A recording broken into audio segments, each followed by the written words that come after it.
এখন কিছুদিন ধরে যেটার একটা কমন আই প্রবলেম আমি সবার কাছ থেকে শুনছি। তো এখন আপনারা লক্ষ্য করেছেন যে সূর্যের লাইটের আ মানে হিট অনেক বেড়ে গেছে। এই সময় স্বাভাবিক সূর্যের লাইটটা বেড়ে যাবে। তো এই সময় ইউভি আ রেজ এর পরিমাণটাও সানলাইটে একটু বেড়ে যায়। যার ফলে চোখের মধ্যে অনেক রকম প্রবলেম হয়। সো ম্যাক্সিমাম মানুষের আমার সেম মানে আমাকে সেম কমপ্লেইন করছে যে আমরা মানে ফোটোফোবিয়া হচ্ছে আমাদের। সানলাইটে চোখ লাল হয়ে যাচ্ছে, চোখের মধ্যে একটা অ্যালার্জিক রিঅ্যাকশন হচ্ছে, সানলাইটের দিকে তাকাতে পারছি না। তো এই সকল কমন প্রবলেমগুলো মানুষ বলছে। তো এগুলো থেকে বাঁচার উপায়টাই হলো যে আপনারা অবশ্যই যখন সানলাইটে বেরোবেন একটা ইউভি 40 সানগ্লাস অবশ্যই ইউজ করবেন।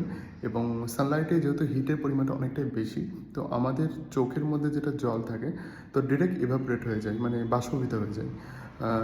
তো এই সময় কী করবেন, অবশ্যই একটা করে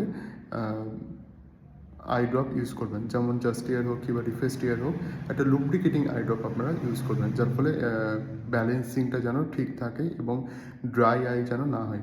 ড্রাই আই হলে আরও প্রবলেম হতে পারে, হয়তো কর্নিয়াল ইনফেকশন হতে পারে কিংবা রেডনেস হতে পারে। তো এইগুলো থেকে বাঁচার এগুলো জাস্ট প্রিকশন কিছু একটা মেনটেন করে আপনারা চলুন এবং নিজের চোখকে সুস্থ রাখুন। আর একটা কথা মনে রাখবেন, সানলাইটে বেরোলে অবশ্যই সানগ্লাস পরবেন। সানগ্লাস পরতে যদি প্রবলেম হয়, যদি কোনো মানুষের পাওয়ার রিলেটেড আই প্রবলেম থাকে, তাহলে তারা চেঞ্জার গ্লাসও পড়তে পারে, চেঞ্জার পাওয়ার গ্লাস পড়তে পারে, যার ফলে এটা ওদের অনেক হেল্পফুল হবে। তো সবাই ভালো থাকুন, সুস্থ থাকুন।